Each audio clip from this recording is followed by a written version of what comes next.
नमस्कार साथियों, स्वागत है आप सभी का अपने YouTube चैनल पे। तो आज हम एक स्पेशल वीडियो लेके आए हैं जिसमें 2025 में जो प्रश्न पूछे गए हैं उसको लेके बात करेंगे। 27 ये क्वेश्चंस रहेंगे, मोस्ट इंपॉर्टेंट है। इंडिया जीके में आजकल जो है किस तरीके के प्रीवियस ईयर के जो क्वेश्चंस आ रहे हैं वो हम बात करेंगे। 2025 वाले क्वेश्चन हैं, 2 नंबर आपके इसमें से बन सकते हैं। किस तरह के सवाल यहाँ पे आ रहे हैं सभी को लेके बात करेंगे बढ़िया से। चलिए शुरुआत करते हैं बिना किसी देरी के आज के पहले सवाल से कि भारत में राष्ट्रपतीय निर्वाचन से संबंधित निम्न कथनों पर आपको विचार करना है। 2 कथन दिए गए हैं, दोनों में से कौन सा सही है या दोनों ही सही है ये आपको बताना है। तो राष्ट्रपतीय निर्वाचन में अभ्यर्थी के नामांकन प्रपत्र पर कम से कम 50 निर्वाचकों के प्रस्तावकों के रूप में और कम से कम 50 निर्वाचकों के समर्थकों के रूप में हस्ताक्षर होने चाहिए।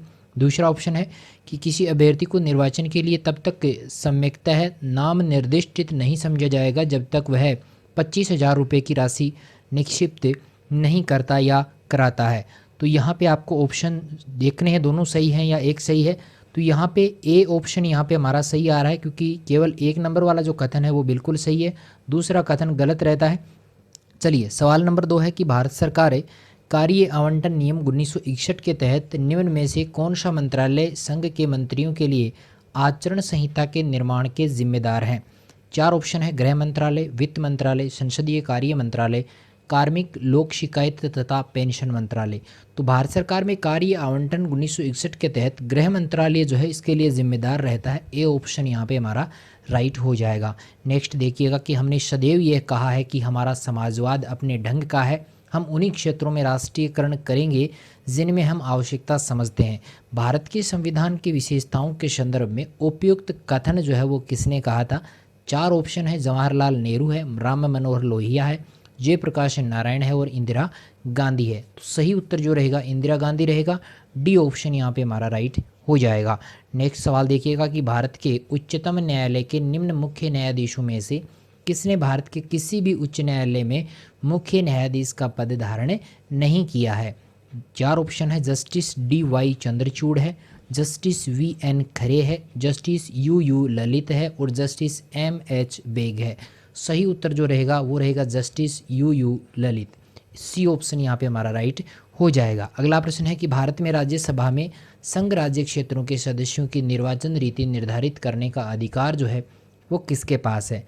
पहला ऑप्शन है संसद के पास, बी ऑप्शन है भारत के निर्वाचन क्षेत्र आयोग के पास, सी ऑप्शन है उस संघ राज्य क्षेत्र के पास और डी है उस संघ राज्य क्षेत्र के राज्य निर्वाचन आयोग के पास। सही उत्तर जो होगा संसद के पास है क्योंकि भारत में राज्यसभा में संघ राज्य क्षेत्रों के सदस्यों का निर्वाचन की जो रीति है वो अधिकार सिर्फ और सिर्फ संसद के पास में है। अगला प्रश्न है कि the new economic menace to India के लेखक कौन है। 4 ऑप्शन है, बंकिम चंद्र, बाल गंगाधर तिलक है, विपिन चंद्र पाल है, VD सावरकर है। सही उत्तर जो रहेगा विपिन चंद्र पाल रहेगा। सी ऑप्शन यहाँ पर हमारा राइट हो जाएगा। प्रश्न नंबर 7 देखिएगा, 2 कथन दिए गए हैं, दोनों में से एक कथन है और दूसरा उसका कारण है। तो यहाँ पे 4 ऑप्शन भी हैं, उनको देख के आपको आराम से जो है प्रश्न का जवाब देना है। तो सही देखिएगा, कथन क्या कहा गया है कि राजा राम मोहन राय ने ब्रह्म समाज की स्थापना हिंदू धर्म के सिद्धांतों और अवधारणाओं को उत्कृष्ट बनाने के विरोध में नहीं की। कारण है इसका कि उनका उद्देश्य हिंदू धर्म को उदारवादी और तर्कसंगत बनाना था जिससे वह आधुनिक विश्व के प्रति अधिक ग्रहणशील बन सकें। 4 ऑप्शन है, पहला ऑप्शन रहता है ए और आर जो है दोनों पृथक रूप से सत्य हैं और आर जो है ए का सही स्पष्टीकरण है। बात करें बी की तो ये ए आर दोनों पृथक रूप से सत्य हैं पर ए का सही स्पष्टीकरण नहीं करता है। सी ऑप्शन है ए सत्य है पर आर गलत है। डी ऑप्शन है ए असत्य है पर आर सत्य है। सही उत्तर जो होगा वो रहेगा ए और आर दोनों पृथक रूप से दोनों बातें सही हैं लेकिन आर ए का सही स्पष्टीकरण भी है। तो ए ऑप्शन यहाँ पे हमारा राइट रहेगा। नेक्स्ट रहेगा कि अकबर के दरबार का प्रमुख संगीतकार था तानसेन, गायन की किस शैली का प्रतिनिधित्व करता था। कौन सी शैली थी भाई, तो ध्रुपद शैली थी। बी ऑप्शन यहाँ पे हमारा राइट हो जाएगा। प्रश्न नंबर 9 देखिएगा कि 1920 के नागपुर अधिवेशन में गांधी जी के असहयोग आंदोलन के प्रस्ताव के विरोध में किसने कांग्रेस की सदस्यता को त्याग दिया था। 4 ऑप्शन है, बिपिन चंद्र पाल और एन ए बेसेंट, बी है मदन मोहन मालवीय और CR दास, सी रहेगा मोहम्मद अली जिन्ना और डी है लाला लाजपत राय। सही उत्तर जो रहेगा विपिन चंद्र पाल और एनी बेसेंट जो है उन्होंने सदस्यता का जो त्याग था वो कर दिया था 1920 के नागपुर अधिवेशन में। आगे बात करें कि रावत केसरी सिंह 1857 की क्रांति के दौरान किस स्थान के ठिकानेदार थे। सही उत्तर जो रहेगा वो रहेगा सलूम्बर के। बी ऑप्शन यहाँ पे हमारा राइट हो जाएगा। प्रश्न नंबर 11 देखिएगा, हिंदुस्तान सोशलिस्ट रिपब्लिकन एसोसिएशन की स्थापना कहाँ पर हुई थी। 4 ऑप्शन है, फिरोज शाह कोटला दिल्ली में है, गोकुलदास तेजपाल संस्कृत महाविद्यालय बम्बई में है, टाउन हॉल जो है वो कलकत्ता में है और आज़ाद मैदान बम्बई में है।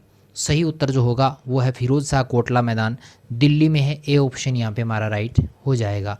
प्रश्न नंबर अगला देखिएगा कि भारत के निर्वाचन आयोग के संबंध में निम्न कथनों पर विचार करना है। पहला ऑप्शन है, 3 कथन दिए गए हैं, इनमें से कौन सा सही है वो आप नीचे वाले ऑप्शन में जो है वो सिलेक्ट कर सकते हैं कि निर्वाचन आयोग के गठन संबंधी संवैधानिक प्रावधानों भारत के संविधान का अनुच्छेद 324 को 26 नवंबर 1949 को लागू किया गया।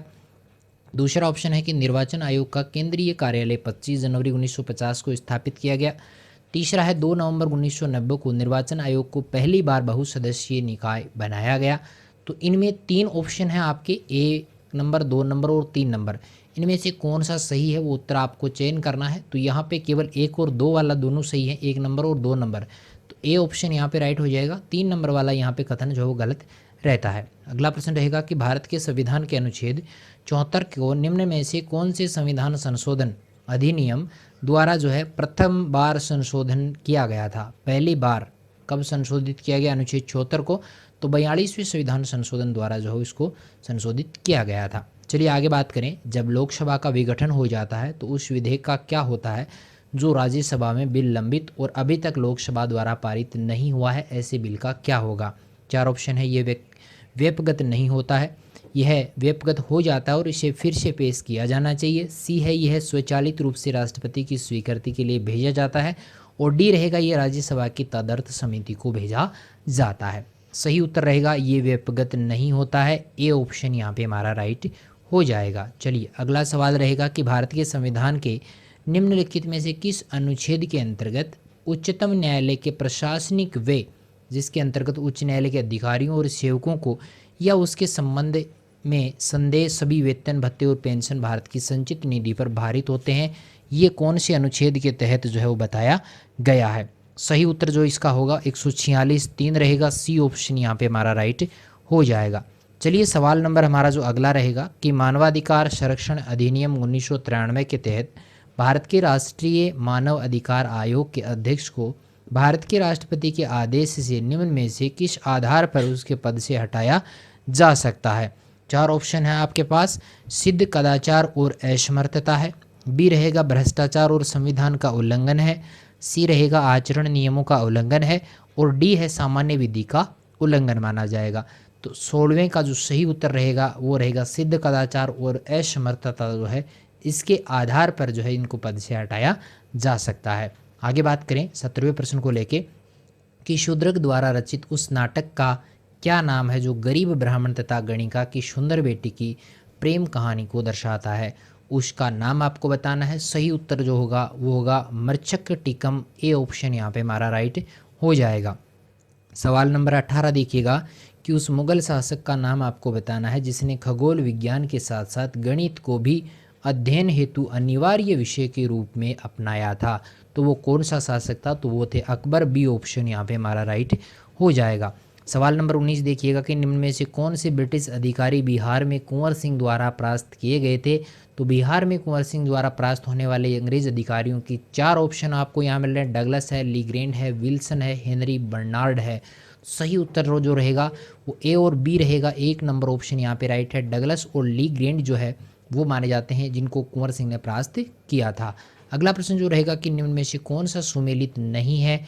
4 ऑप्शन है। न्यू इंग्लिश स्कूल 1880 है, दक्कन एजुकेशन सोसाइटी 1873 है, फर्ग्यूसन कॉलेज 1885 है और गणपति उत्सव जो है 1893 यहाँ पे रहेगा। सही उत्तर जो इसका होगा वो दक्कन एजुकेशन सोसाइटी है, ये शामिल नहीं है इसमें।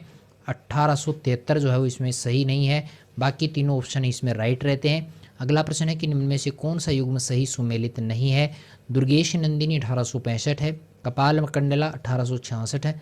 आनंद मठ की स्थापना 1882 में, सीताराम 1892 में।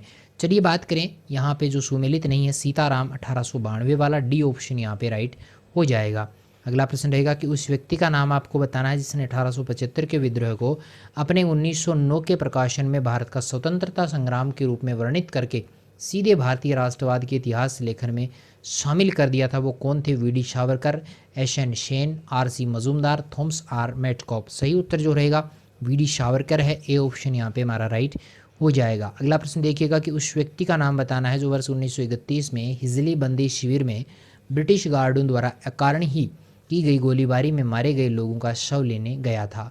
उस व्यक्ति का नाम आपको बताना है। सुभाष चंद्र बोस है, जवाहरलाल नेहरू है, महात्मा गांधी है या बी आर अम्बेडकर है। सही उत्तर जो होगा सुभाष चंद्र बोस होगा, ए ऑप्शन यहाँ पे हमारा राइट हो जाएगा। अगला प्रश्न रहेगा कि निम्न में से कौन सी पुस्तक जो है स्वामी विवेकानंद द्वारा नहीं लिखी गई है? 4 ऑप्शन है, कर्म योग है, राजयोग है, lectures from Colombo to Almora रहेगा और योग सूत्र।